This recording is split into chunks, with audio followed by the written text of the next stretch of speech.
But first, our top story tonight. U.S. President Donald Trump says that he would make a decision on whether to impose further tariffs after meeting his Chinese counterpart, President Xi Jinping, at the G20 meeting in Japan later this month.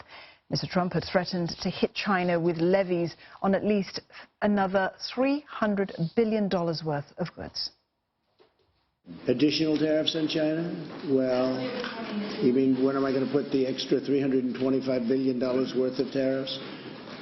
I will make that decision, I would say, over the next 2 weeks, probably right after the G20. One way or the other, I'll make that decision after the G20.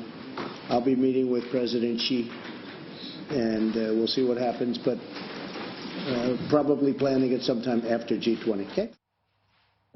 Relations between the U.S. and China have worsened since President Trump accused Beijing of reneging on commitments to change its ways of doing business.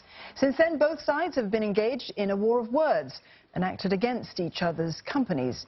The escalation has rattled global markets and wiped out more than $1.5 trillion in investments worldwide.